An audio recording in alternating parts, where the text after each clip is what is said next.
नमस्कार, मैं डॉक्टर सीमा चौधरी, सहायक प्राध्यापक मारवाड़ी महाविद्यालय रांची। मैं आज बीए हिंदी सेमेस्टर 4 के पत्र संख्या 8 के अंतर्गत भाषा तथा उसकी विशेषताओं पर चर्चा करूंगी। भाषा शब्द का अर्थ है व्यक्त करने, कहने तथा प्रकाशित करने का माध्यम।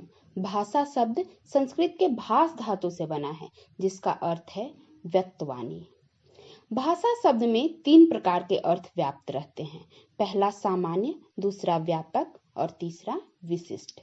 सामान्य अर्थ के अंतर्गत सभी जीवित प्राणियों के भावों को व्यक्त करने के साधन को भाषा कह सकते हैं। व्यापक अर्थ में भाषा भाव विचारों को व्यक्त करने का साधन मानी जाती है, किंतु भाव और विचार हम वाणी के अतिरिक्त इंगित, प्रतीक, आंख, हाथ, सिर आदि द्वारा भी प्रकट करते हैं। भाषा विज्ञान में केवल मुख द्वारा निश्रित सार्थक ध्वनियों का ही अध्ययन किया जाता है। विशिष्ट अर्थ में हम देखते हैं कि भाषा सार्थक ध्वनि प्रतीकों की वह समष्टि है जिसके द्वारा मानव अपने विचारों को दूसरे पर प्रकट करते हैं तथा दूसरों के विचारों को सुनते तथा समझते हैं। भाषा विज्ञान में भाषा की यह परिभाषा ही मान्य है। अब हम देखते हैं कि कुछ विशिष्ट पाश्चात्य विद्वानों तथा भारतीय विद्वानों ने भाषा के संबंध में क्या कहा है। तो हिंदी के प्रख्यात भाषा विज्ञानी आचार्य देवेंद्रनाथ शर्मा कहते हैं कि भाषा यादृच्छिक रूढ़ उच्चरित संकेत की वह प्रणाली है जिसके माध्यम से मनुष्य परस्पर विचार विनिमय, सहयोग तथा भावाभिव्यक्ति करते हैं। आचार्य देवेंद्रनाथ शर्मा के बाद एक अन्य विद्वान हैं डॉक्टर भोलानाथ तिवारी। उनका कहना है कि भाषा उच्चारण अवयवों से उच्चरित यादृच्छिक ध्वनि प्रतीकों की वह व्यवस्था है जिसके द्वारा समाज विशेष के लोग आपस में विचारों का आदान प्रदान करते हैं। डॉक्टर सुकुमार सेन का कहना है कि अर्थवान कंठोदगीर्ण ध्वनि समष्टि ही भाषा है। तो बाबूराम सक्सेना का कहना है कि जिन ध्वनि चिन्हों द्वारा मनुष्य परस्पर विचार विनिमय करता है उसे भाषा कहते हैं। पाश्चात्य विद्वानों में हेनरी स्वीट का कहना है कि ध्वन्यात्मक शब्दों द्वारा विचारों का प्रकटीकरण ही भाषा है। तो ब्लॉक तथा ट्रेगर का कहना है कि भाषा यादृच्छिक ध्वनि संकेतों की वह प्रणाली है जिसके माध्यम से सामाजिक समूह परस्पर सहयोग करते हैं। भाषा की इन विशेषताओं पर विचार करने के बाद हम इन मूलभूत बातों तक पहुंचते हैं कि भाषा उच्चरित संकेत है, वह यादृच्छिक है, वह रूढ़ है तथा वह एक प्रकार की प्रणाली या व्यवस्था है। अब हम भाषा की विशेषताओं के संबंध में देखते हैं कि भाषा सामाजिक वस्तु है। क्योंकि भाषा की उत्पत्ति समाज में हुई है तथा इसका विकास भी समाज में ही होता है, इसलिए यह समाज के लिए और समाज द्वारा निर्मित होती है।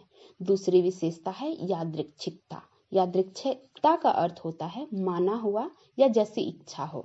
हमारी भाषा में किसी वस्तु का किसी शब्द से सहज, स्वाभाविक या तर्कपूर्ण संबंध नहीं है, वह समाज की इच्छा अनुसार माना हुआ संबंध है। यदि सहज स्वाभाविक संबंध होता तो सभी भाषाओं में एक वस्तु के लिए एक ही शब्द होता। जैसे पानी के लिए अंग्रेजी में वाटर, उर्दू में आब और तमिल में अनि नहीं होता। तीसरी विशेषता है अविच्छिन्नता। भाषा की धारा सतत प्रवहमान होती है। जब से भाषा आरंभ हुई है तब से आज तक चली आ रही है। इसमें परिवर्तन अवश्य होता है किंतु कभी इसकी धारा टूटती नहीं। चौथी विशेषता है परिवर्तनशीलता। मानवेतर जीवों की भाषा परिवर्तनशील नहीं होती। जैसे कि कुत्ते पीढ़ी दर पीढ़ी एक ही प्रकार की अपरिवर्तित भाषा का प्रयोग करते हैं, किंतु मानव भाषा हमेशा परिवर्तित होती रहती है। संस्कृत काल का कर्म प्राकृत काल में कम हो गया और आधुनिक काल में काम। इस प्रकार चिर परिवर्तनशीलता भी भाषा की एक विशेषता कही जा सकती है। पांचवी विशेषता है विभाज्यता। भाषा कई घटकों या इकाइयों में विभाज्य होता है। जैसे वाक्य एकाधिक शब्दों से बनता है तथा शब्द एकाधिक ध्वनियों से। यह विभाज्यता अन्य जीवों की भाषा में उपलब्ध नहीं होती। छठी विशेषता है द्वैतता। भाषा में किसी भी वाक्य को ले, इसमें दो स्तर होते हैं। एक स्तर की इकाइयां सार्थक होती है तथा दूसरे स्तर की इकाइयां निरर्थक होती है। इसमें सार्थक इकाइयों को रूपिम कहते हैं तथा ध्वनियां अपने आप में निरर्थक होती है, किंतु यह अर्थभेदक होती है, अतः ये स्वनिम कहलाती है। सातवीं विशेषता है कि प्रत्येक भाषा का ढांचा स्वतंत्र होता है। प्रत्येक भाषा की बनावट ही नहीं, ढांचा भी स्वतंत्र होता है। हिंदी में 2 लिंग तो संस्कृत में 3 लिंग, हिंदी में भूतकाल के 6 भेद तो रूसी में केवल 2 भेद हैं।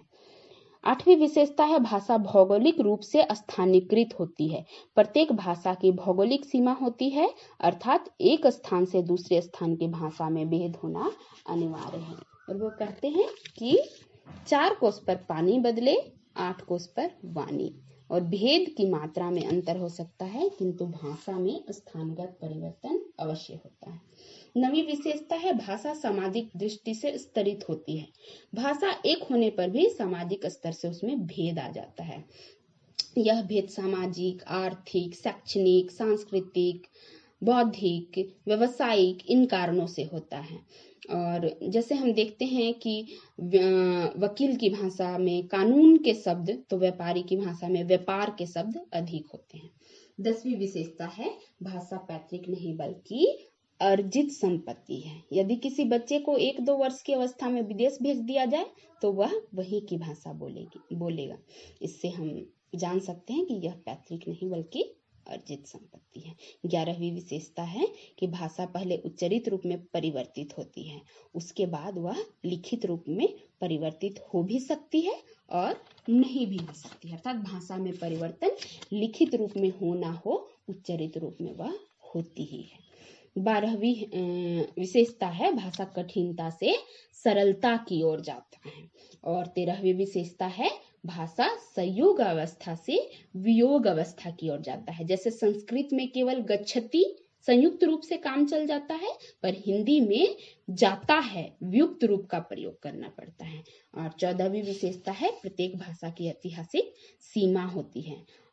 जैसे कि पहले संस्कृत, फिर पाली, फिर प्राकृत, फिर अपभ्रंश, इस तरह सबकी अपनी अपनी एक काल सीमा है। तो इस प्रकार इन समस्त विशेषताओं को देखते हुए हम इस निष्कर्ष पर पहुंचते हैं कि मनुष्य का समस्त कार्यकलाप भाषा से व्याप्त और परिचालित है।